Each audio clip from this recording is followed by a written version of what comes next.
Hey, this is the World Advice Channel too. What I want to talk about today is the problem with black suburban kids who try to act hood. So for this video, I will discuss the problem with black suburban kids who try to act hood when it comes to the topic of the damage that they do to the black community. And not only that, I'll also talk about what the black community should do when it comes to handling them. So if you're interested in knowing not only what the problem with them is, but what the black community can do to stop them, then watch this video in order to find out. And that's all I have to say. So now I mention that, let's get started. So when it comes to the problem with black suburban kids who try to hood, what exactly is the problem with black suburban kids who try to hood? The problem with black suburban kids who try to hood is that they give us black people a bad reputation. Um, they definitely do give black people a bad reputation. And the reason why they give us a bad reputation is that I'm certain you and pretty much everyone is aware that obviously the hood, the suburbs, I should say, um, for that matter, to be more exact, of course, you know, the precise place I'm talking about, um, is, of course, you know, a place that's rich, especially when you live in rich countries like Canada, America, UK, and so on and so forth. So if you're trying to act hood in a place that's rich already, which obviously there's no need to because there's not really much issues, because especially when you take in consideration that's a community that not only is well maintained, there's enough food to eat, there's enough food to drink, and so on and so forth. Okay, the obvious problem that arises, aside from the fact that it doesn't make any sense, because as I said, there's enough resources to go around in communities like that, for that matter, um, is the fact that it gives us black people a bad reputation. Because we all know there's a lot of people, as black people to be more exact, we do know there's a lot of people who just do not like us. Okay, this is nothing new. Everyone knows it. This has been going on for easily decades since we fully integrated into society after they ended segregation in America, and even Canada and the UK did have segregation laws. So of course, ever since we've entered the mainstream general population, it, based on, of course, the principles of full-blown integration, the common sense would indicate that obviously there's a lot of people who didn't want that to happen, and not just didn't want that to happen, still have that way of thinking that it was a bad idea and just don't want it to happen, for that matter. Okay, because as everyone knows, who knows anything about human nature knows that there's people in the world, for that matter. Okay, and now there's people in the world, but most people, if they brought up a certain way and live a certain way, it's you cannot change their mind. They just want things to be a certain way. It's already a known fact that it's best to not speak to people of a certain age group about certain, of course, topics, because they're just not going to change their mind. Okay, so that alone is one of the biggest reasons why we as black people, especially integrating a society, integrating a mainstream society, should be aware. There's people who will always hate us no matter what we do. Not to mention they have children who, of course, they're raised to think the same way they do. Just to add to that as well. So obviously, when you have a group of people who obviously hate us in the first place and never thought it was a good idea in the first place, and you have people going around carrying on and doing all sorts of things in a good neighborhood, then it just gives the impression, for obvious reasons, that no matter what we do for black people, no matter how much we help them, no matter how much we do so on and so forth, no matter the circumstance, we give them everything that they can offer. They're actually allowed to have the privilege of living in mainstream society and not in a poor, rundown neighborhood and so on and so forth, like the ghetto, obviously. Then they're still going to act like they're from the hood. They're still going to act ghetto. They're still going to be committing crimes and stuff. And it just gives this idea that no matter what you can do, black people are always going to be criminals and are always going to be causing problems anyway. So why the hell should we, according to the racist logic, even treat them as equal, for that matter? Okay, and that's the truth of the matter. And when these black suburban kids who try to hood and do all this dumb shit that they do, they just give that fucking impression to, of course, those people and a lot of the racist white people in general in society. And it's mad freaking annoying because you already know, in this part of the world, especially anyone who's lived here in the Western world, Canada and America and so on and so forth, particularly Canada and America, society is a perfectionist society, okay? They do not want a lot they society in general, sum it up, does not want anything to happen, okay? Especially if it's on their front porch. Okay?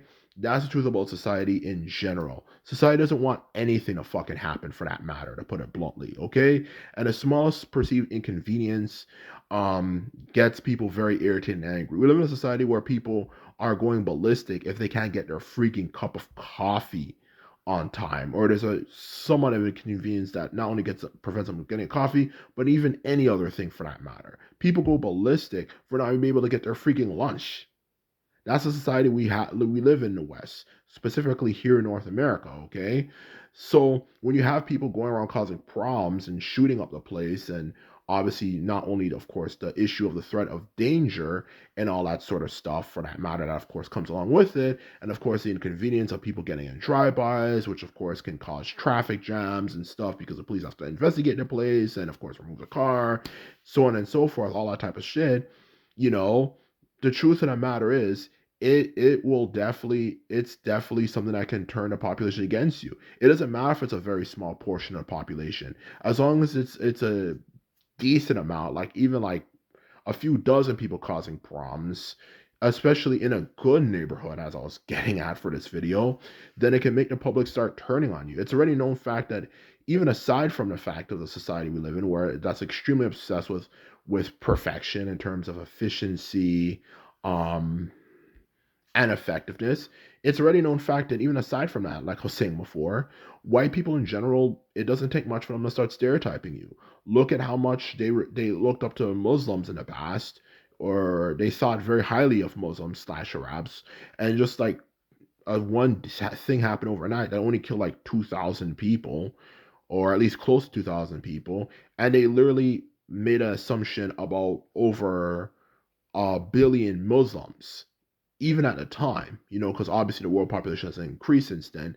Look at, but even still, there's a billion Muslims at the time. Look at how quickly they shifted and started to despise Islam and turn on Arabs for simply something that only a very small portion of the population even did. Just something that, 2,000 people died, or at least close, whatever. Now they think they can make an assumption about over a billion Muslims. I ain't saying all white people, but a lot of them do that, you know and there's many other examples aside from that. But regardless of the point, as us black people already know, I don't even think I have to explain it, it only takes a very small portion of the population to do something to make them all look at all of us in a very look at any group of people, and especially us, for obvious reasons, because of course of the history of slavery and stuff, to look at us in a very negative light. It just takes a small portion of the population.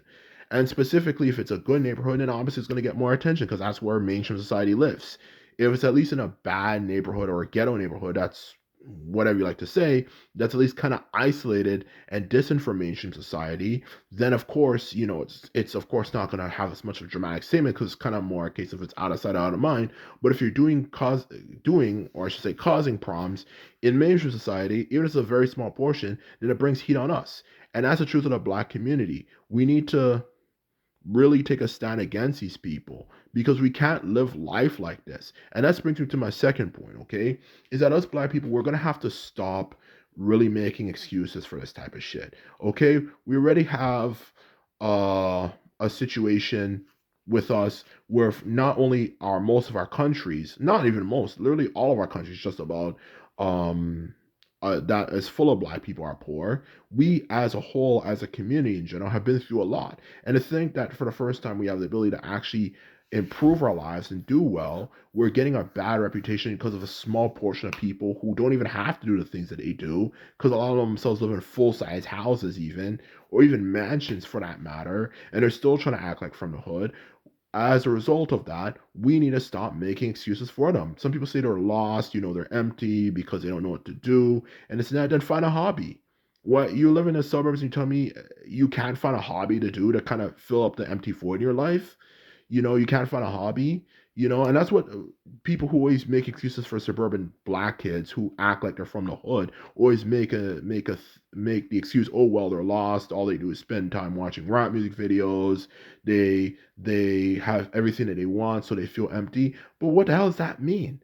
The hell does that mean? And that's what I'm trying to say. Don't make excuses for people who put us in a situation where which encourages greater discrimination against us. And that's what I'm sick and tired of. So we're gonna have to stop making excuses for them. And the best way to do it is not only through possible ostracization, which I wouldn't blame people for doing, but also we need to start calling them out on it behind the scenes. If you have a friend or relative, for that matter, who is like that, we just start calling them out and not try to joke around about it. We just call you out and say you're a freaking phony or whatever we can do, or even have community leaders speak out against it. All that matters at the end of the day is we stop this trend. It's been going on for too long. It looks bad. It doesn't make us look good, and it's embarrassing. So that's the truth of the matter. And that's how I feel about the topic. And that is all I have to say. And simply put, if you like this video and videos like this, remember to thumbs this video up and hit the subscribe button. And I'm out. So bye.